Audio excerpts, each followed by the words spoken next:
Assalamualaikum warahmatullahi wabarakatuh. Jumpa kembali dengan kita Mangintip Portir Podcast Rutan Kelas 2B Masohi. Kami menyapa Anda kembali Sobat Pemasyarakatan di seluruh Nusantara. Jumpa kembali tentunya dengan narasumber yang bervariatif dan berbeda. Kali ini kami sudah kedatangan di depan sobat semuanya. Beliau seorang ibu. Beliau adalah Kepala Dinas Kependudukan dan Catatan Sipil. Beliau adalah Ibu Siti Saumena. Apa kabar, Bu? Baik, Pak Yusuf. Terima kasih. Saya sudah diundang ke sini. Siap. Ya. Memang silakan duduk kembali, Bu. Ya, Sobat Pemasyarakatan, beliau kita undang untuk hadir di sela-sela kesibukan beliau. Beliau akan memberikan literasi, edukasi terkait dengan tugas beliau, yaitu di bidang kependudukan dan catatan sipil. Mari seperti apa kita bincang-bincang dengan santai dengan beliau. Selamat siang, Bu Siti. Selamat siang, Pak Yusuf. Gimana kabarnya, Bu? Baik, insya Allah. Sudah lama kita nggak ketemu ya. Siap. Ya. Kayaknya tahun ini baru sekali ini kita ketemu, Bu, Iya, ya. benar sekali. Iya betul, mungkin karena kesibukan masing-masing. Siap. Terima kasih Bu Siti. Tadi bersama staf sudah melaksanakan perekaman EKTP, Bu. Jadi kalau di catatan kami, kegiatan yang baru kita laksanakan hari ini, rekam baru KTP 9. Terus siap cetak 11. Sudah cetak 6 dan cetak KK 5. Total kurang lebih 31, Bu. Kami sangat bersyukur kembali karena apa? Memang di bulan November kita mau mengadakan pilkada, baik provinsi tingkat 1 maupun tingkat 2 kabupaten kota di Provinsi Maluku. Dan ini memang kami butuh karena warga binaan kami walaupun statusnya warga binaan, di dalam ada narapidana dan tahanan, hak politiknya tidak gugur walaupun sedang menjalani pidana penjara di sini. Salah satu syaratnya harus mempunyai EKTP maupun KK. Gimana ini, Bu? Terima kasih, Pak Yusuf.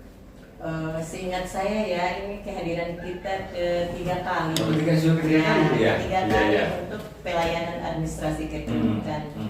Seperti yang tadi Pak katakan bahwa ada KTP, KK, dan mungkin juga ada administrasi kependudukan lainnya. Ya. Bisa saja mungkin mereka punya akte kelahiran, ya. Jadi KTPL yang tadi Pak sebutkan ini ketiga kali kita mendatangi, bertandang ke sini untuk menyapa saudara-saudara kita yang ada di sini. Untuk memberikan ruang kepada mereka memiliki administrasi kependudukan berupa KK, KTPL maupun yang lainnya, sehingga mereka pada saatnya nanti ketika perhelatan pemilihan umum atau pemilihan kepala daerah di Kabupaten Maluku Tengah itu mereka bisa terlibat secara langsung karena itu hak politik mereka oleh undang-undang ruang diberikan. Ya, seperti itu, Pak. Ya. Baik, Bu. Sebenarnya ini sobat pemasyarakatan dimanapun Anda berada, terutama yang untuk di Kabupaten Maluku Tengah ini. Sebenarnya saya juga ingin nanya nih, Bu. Tusi Dukcapil ini selain membuat tentang catatan kewarganegaraan ini apa aja, Bu, selain itu, Bu? Jadi kita punya ada 25 macam pelayanan administrasi kependudukan dan pencatatan sipil. Bisa saya korek sedikit bahwa Dinas Kependudukan dan Pencatatan Sipil itu dia melakukan tugas-tugas negara di bidang administrasi kependudukan dan pencatatan sipil berupa pertama dulu kartu keluarga, karena kartu keluarga ini adalah database daripada keluarga. Jadi kartu keluarga itu menurut saya dan sering saya sosialisasikan kepada masyarakat yang datang meminta pelayanan ke Dinas Dukcapil maupun kecamatan-kecamatan atau desa yang kita datangi. Itu mereka punya data yang ada di kartu keluarga itu betul-betul harus up to date. Jadi betul-betul harus benar, sehingga proses selanjutnya untuk data kependudukan lainnya seperti KTPL maupun akte kelahiran ataupun surat keterangan lainnya itu bisa kita proses dengan baik dan mudah, dan mereka juga bisa puas dengan pelayanan kita. Karena kalau di data di kartu keluarga atau KK itu dia tidak benar, berarti proses selanjutnya itu juga tidak benar. Jadi KTP-nya juga nanti salah, kemudian akte kelahiran anaknya juga nanti salah, kemudian akte nikahnya juga salah. Karena kalau di kita juga kita melaksanakan tugas mengeluarkan akte nikah catatan sipil bagi keluarga kita yang beragama Nasrani. Seperti itu. Oh iya. Kadang-kadang dulu tahun berapa Bu ya? Waktu KTP elektronik baru pertama. Kadang-kadang itu di tahun iya, apa ya? Pernah masih banyak ini Bu ya, fotonya laki tapi namanya perempuan atau mungkin sebaliknya. Baik Bu, terima kasih ini edukasinya untuk saya tambah lagi Pak. Oh, boleh silakan. Ya, jadi selain yang tadi saya sebutkan, itu juga ada surat keterangan, kemudian mutasi. Keterangan apa ini Bu? Ya, surat keterangan pindah kependudukan begitu Bu ya? Itu namanya surat keterangan mutasi warga negara Oh Indonesia. iya. Kemudian surat keterangan juga bagi mereka yang butuhkan yang belum menikah. Lalu mereka meminta surat keterangan ke Dinas Dukcapil bahwa betul-betul mereka belum menikah. Ini biasanya untuk kepentingan adik-adik kita yang masuk angkatan laut, angkatan darat, dan kepolisian ataupun pelayanan lainnya. Jadi biasanya di tempat-tempat kerja mereka juga mereka membutuhkan hal-hal seperti itu. Surat keterangan kematian, di akte kematian. Nah, ada 25 item yang kita laksanakan, yaitu di administrasi kependudukan dan di catatan sipil. Itu ada terbagi dua, jadi adminduk dan catatan sipil. Oh, adminduk sama catatan sipil. Ya, ini baik Bu. Ini ada banyak pertanyaan ini Bu. Masyarakat khususnya di Maluku Tengah ini. Kira-kira berapa lamakah proses kita membuat KTP baru atau mencetak atau mungkin pindah kependudukan? Ini butuh berapa hari atau minggu, dan apakah dikenakan biaya Bu? Karena banyak netizen kita itu pasti yang akan bertanya, khususnya di lingkup Maluku Tengah saja Bu. Yang pertama saya jawab dulu untuk biaya. Sesuai dengan regulasi di Dinas Dukcapil. Itu dalam hal pelayanan administrasi kependudukan maupun pencatatan sipil itu tidak dikenai biaya. Alias gratis. Ya. Oke. Dan ini terjadi di seluruh Indonesia. Ya. Karena regulasinya diatur. Kemudian untuk pembuatan KTPL. Jadi pembuatan KTPL ini, kalau administrasi kependudukan dari yang bersangkutan itu sudah betul-betul benar, berarti itu tidak lebih dari 5 menit. Jadi kalau misalnya kan ada dua bahkan 3 lagi. Kalau misalnya dia baru mau memiliki KTPL, berarti dia butuh waktu lebih dari 10 menit. Misalnya kan dia datang dulu, kemudian dia perekaman dulu. Kalau pagi itu bisa cepat, bisa langsung dicetak. Tapi kalau sudah di atas jam 10, itu karena kebutuhan internet ini banyak dipakai, yang pada akhirnya dia memperhambat pelayanan di kita juga. Jadi seperti itu Pak. Jadi cepat sekali. Jadi bisa menunggu di setelah perekaman. Kalau jam 8:30 dia rekam, itu belum cukup 5 menit sudah. Karena pagi hari itu peralatannya itu cepat. Tanggapan atas internet ini cepat sekali. Gitu ya. Iya Pak. Ya. Demikian ini untuk para sobat pemasyarakatan dan masyarakat di Maluku Tengah. Saya juga terkejut ini, ternyata nggak perlu ganti hari, ternyata cukup di hari itu. Tapi tadi beliau di situ menyampaikan dengan catatan kalau semua syaratnya sudah lengkap. Kadang-kadang kita ini Bu, masyarakat pengennya cepat, tapi ada hal-hal yang berkas-berkas yang diperlukan ternyata kurang. Sebenarnya kadang-kadang kita juga menyumbang ini keterlambatan proses ini. Ya mudah-mudahan dengan edukasi kita ini Bu, melalui podcast Mangin Deportir khususnya masyarakat di Kabupaten Maluku Tengah bisa teredukasi, dan di sisi Dukcapil pun juga bisa memberikan pelayanan yang lebih baik lagi. Terima kasih. Apalagi Jadi gratis Bu ya. Semuanya Bu ya, dari semuanya 25 gratis. macam tadi ya. Semua gratis. Semua gratis. Jadi saya tambah lagi, sedangkan untuk mutasi surat keterangan pindah warga negara Indonesia mutasi, kalau antar kabupaten dalam provinsi itu agak cepat. Tapi itu tergantung, misalnya kalau dia mutasi masuk itu kita cepat sekali. Nah, maupun kalau masuk dari daerah lain ke sini itu Maluku Tengah ya. Tapi itu tergantung juga apakah dia itu sudah mengurus mutasinya di daerah asal. Sebab kalau belum berarti kita harus berproses dengan daerah asalnya untuk memutasikan yang bersangkutan ke Maluku Tengah. Kalau ke provinsi yang seperti kalau di Maluku Utara juga agak cepat. Dan kalau mutasi ini akhir-akhir ini yang terbanyak adalah Kabupaten Maluku Tengah ke Maluku Utara. Oh berarti keluar Bu ya, bukan masuk ya istilahnya Bu ya, seperti itu ya. Nah, jadi kalau keluar yang agak sedikit yang masuk ini masuk dulu. Itu kalau seperti Kalimantan, Pulau Jawa yang di kabupaten-kabupaten yang agak jauh itu agak lamban karena tanggapan terhadap permintaan mutasi dari mereka itu juga itu agak lama gitu ya. jadi itu. Tapi kalau yang bersangkutan pada saat mutasi dia ngurus di sana dulu baru datang ke sini itu cepat sekali. Kita cuma memperbaharui dia punya KTP sama kartu keluarga karena dia sudah mutasi. Jadi intinya memang terkait dengan percepatan pelayanan ini juga yang bersangkutan juga harus ikut berperan lah. Jadi harus ada kerjasama, antara penerima layanan dan pemberi layanan. Dan pemberi layanan betul. Sepakat itu Bu, karena memang apa ya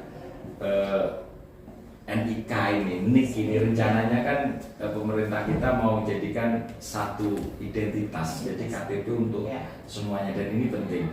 Terus ngomong-ngomong, tadi ada staf saya ini Bu dari Jawa Tengah. Tadi kalau tidak salah Ibu menyaksikan juga ya, KTP-nya rusak diperbaharui itu walaupun luar provinsi bisa Bu ya? Atau kakak tinggal cetak gitu itu bisa Bu. Jadi itu namanya cetak luar domisili. Oh cetak luar. Oh iya. Jadi selain KTPL kita juga punya IKD, identitas kependudukan digital. Jadi wadahnya adalah HP Android. Jadi bagi saudara-saudara kita yang punya HP Android, dia bisa kita IKD-kan.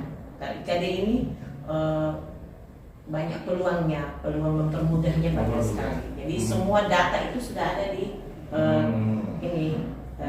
HP kita. Jadi ketika IKD semua data itu masuk. KK, KTP, akte kelahiran semuanya masuk. Jadi intinya yang dari luar provinsi pun kalau mau cetak lagi di sini boleh. Bisa ya kan pulang kampung biayanya berapa. Oh begitu jadi ya. Bisa cetak luar domisili. Iya. Betul, berarti memang Dukcapil memang sudah luar biasa ini memberikan pelayanan yang bisa. Karena kalau kita dulu masih zaman-zaman manual masih kertas itu harus pulang dulu, harus ini biayanya berapa kan? Betul. Makanya walaupun daerah kita dengan luas wilayah banyak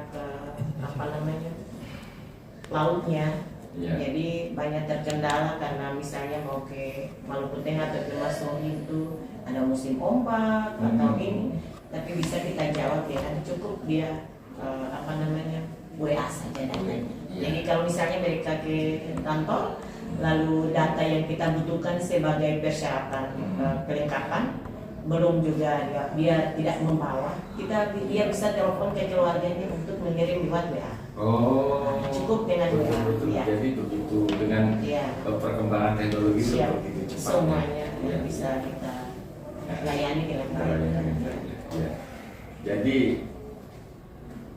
Jadi warga binaan kami Bu, ini waktu perekaman yang pertama tahun kemarin kurang lebih ada hampir 60. Banyak, iya, Ya, banyak kurang sekali, lebih 60 Pak. biaya cetak Iya. baru yang ini saudara-saudara kita warga binaan itu sering nyetuk ke kami, Pak, dengan gara-gara kami diadakan di rutan ini, kami jadi punya KTP, Siap. gitu. Langsung Iya. mereka senang sekali, Bu.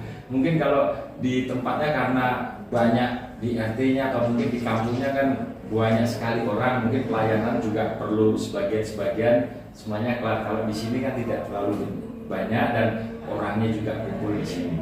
Dan ini sangat-sangat apa ya? Saya menyampaikan rasa terima kasih mewakili dari rekan-rekan. Terus yang terakhir Bu, sebelum kita tutup ini mungkin ada pesan Bu, pesan penutup, closing statementnya mungkin yang untuk para sobat pemasyarakatan, lebih khususnya lagi masyarakat Kabupaten Masohi ini, silakan disampaikan ini. Saya mau bilang terima kasih juga untuk Pak Kepala Lapas Rutan. Kepala Rutan Masohi, ya. karena ini tadi saya katakan sudah 3 kali kita Betul. ini semua terjadi karena ada kerjasama yang baik, informasi-informasi yang diberikan dari pihak Rutan ke Dinas Dukcapil. Jadi kita sudah mendatangi ketiga kali ini ya Pak, tapi selain di sini juga di Rutan Saparua, Oh iya iya. kemudian Rutan Wahai itu Ini sudah Kabupaten kita Maluku kita Tengah, bertandang ya? ke sana di Maluku Tengah. Harapan kami Pak, siapapun yang menjadi pimpinan di Rutan Masohi, kami berharap ada perhatian terhadap saudara-saudara kita yang walaupun dia saat ini berstatus beda dengan kita di Rutan Masohi atau penghuni rutan, tapi hak mereka jangan sampai jangan sampai dilupakan. Karena sebagai warga negara mereka juga berhak meminta pelayanan atau kita akan memberikan pelayanan kepada mereka sama dengan warga negara yang lain. Ya.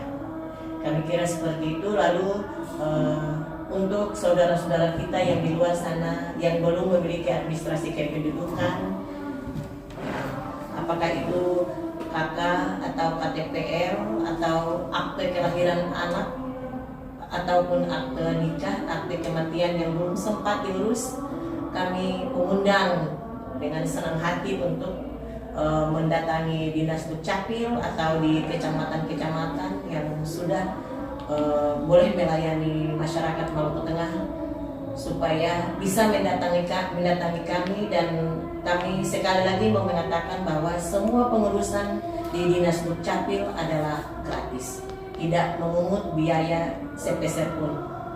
Dan karenanya ayo mari langkah dipercepat untuk mendapat pelayanan di Dinas Dukcapil Maluku Tengah.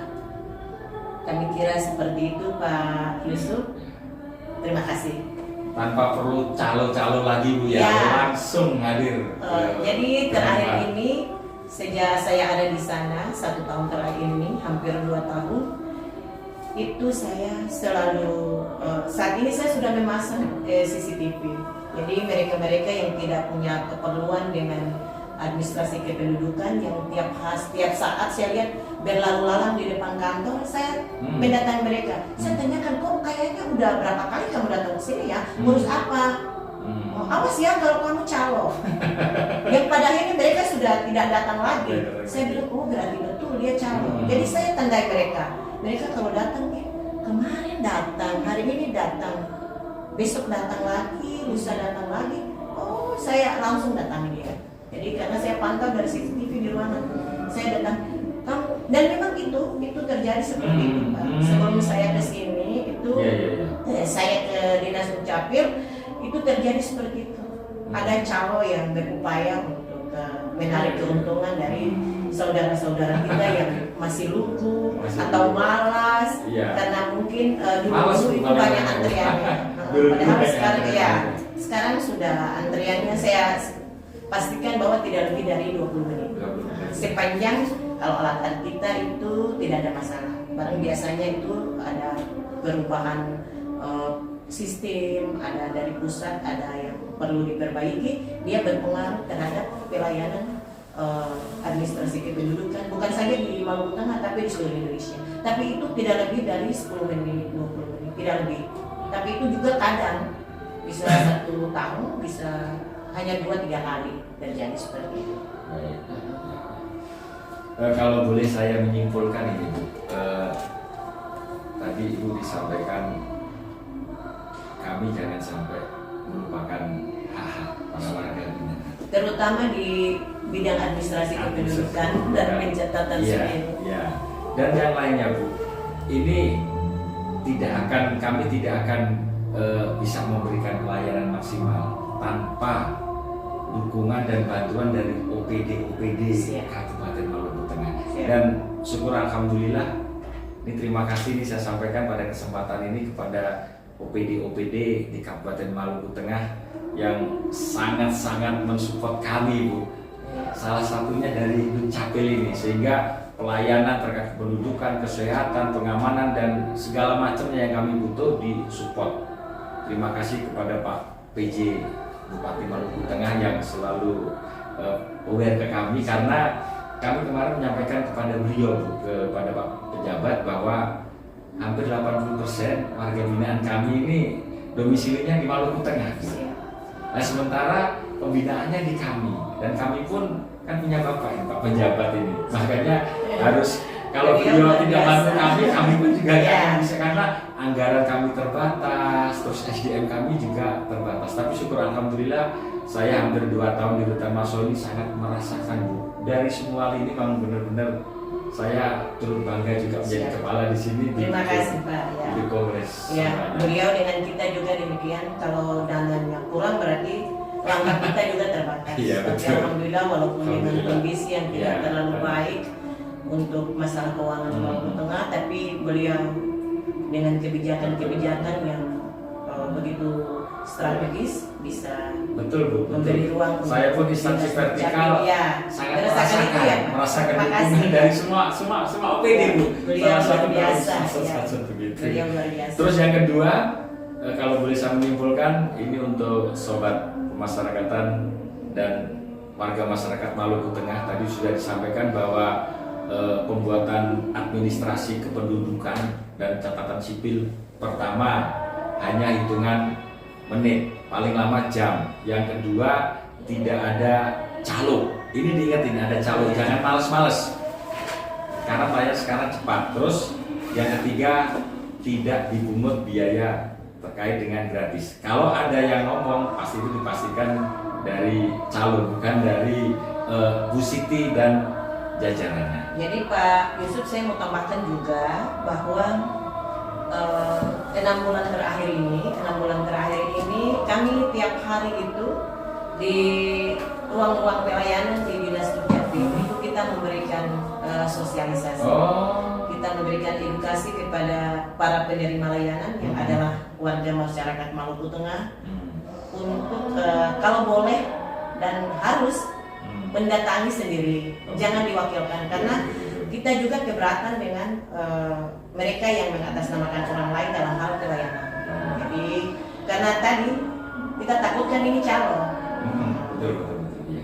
Jadi setiap saat itu kita memberikan edukasi kepada para penerima layanan. Ya, setiap pagi jam 10 saya sudah sosialisasi apa yang harus dibuat dan apa yang menjadi tanggung jawab masyarakat untuk meminta pelayanan di Dinas Dukcapil Kabupaten Maluku Tengah. Tidak sulit-sulit. Mungkin di tempat lain banyak persyaratan. Kalau di Dinas Dukcapil Maluku Tengah kita berupaya untuk mengedit yang banyak persyaratan itu. Kita memotong kompas sepanjang itu tidak menyalahi ketentuan. Sepakat. Ya, seperti itu. Jadi kita memudahkan tapi tidak menyalahi aturan. Ya. Baik, Bu. Demikian tadi sobat kemasyarakatan di seluruh Nusantara.